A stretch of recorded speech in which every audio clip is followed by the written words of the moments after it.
The total solar eclipse will take place on Monday, August 21st. This once-in-a-lifetime event is expected to draw hundreds of thousands of curious onlookers into South Carolina and also Richland County. Now, because the county is directly in the path of history, plans are already underway to ensure that residents and visitors will be safe. We're expecting a lot of visitors to this community, especially into Richland County, because we're in the direct path of this total solar eclipse.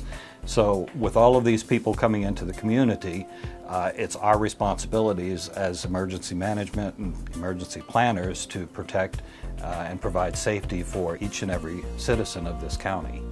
You don't want to look directly at the sun. It's very tempting. Even though it may be partially eclipsed, you can't look at it safely until it's in total solar eclipse, and that is during that 2.5 minutes. You don't want to be on the roadways about that time because there's going to be a lot of people in this community here to view the eclipse, and being out on the roadways is probably not a good idea at that moment. From a Richland County perspective, it's all hands on deck. We're talking about more than twice the population of Richland County converging within this area all to watch the eclipse. So from that perspective, we have to be prepared for just about anything that could happen. Leading up to August 21st, the Columbia Richland 911 Communications Center will also be sending out emergency notification messages to residents' cell phones. But as Richland County gets ready, what exactly is the total eclipse? Why is everyone talking about it? And what makes this event so historically significant?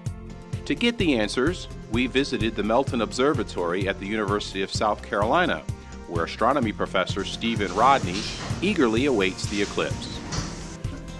When you think about the entire surface of the Earth, there's a narrow band that's only about 70 miles wide, and we happen to be right in the middle of that. So we get almost the perfect spot to see this total eclipse. And it moves fast, so that shadow will be racing across the continental U.S. at a speed of about 1,500 miles per hour.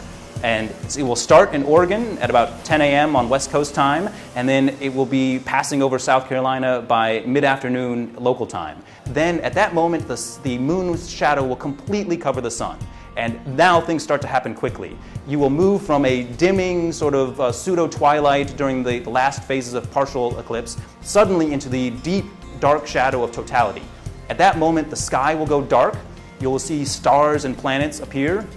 Day will become night, and you will feel the temperature drop suddenly by a few degrees, and then for 2.5 minutes you will get to witness the outer region of the sun that is normally invisible to us. This is the area that we call the corona, and at that moment, that 2.5 minutes of totality, you'll be able to see that with your naked eyes. And then at the end of that phase, you put your glasses back on, and you'll see the whole movie play in reverse. As the moon's shadow moves off the sun, the sky grows bright again, and you can go out and share your photos on Snapchat and Instagram and enjoy the rest of the afternoon and all the great events that are happening around town.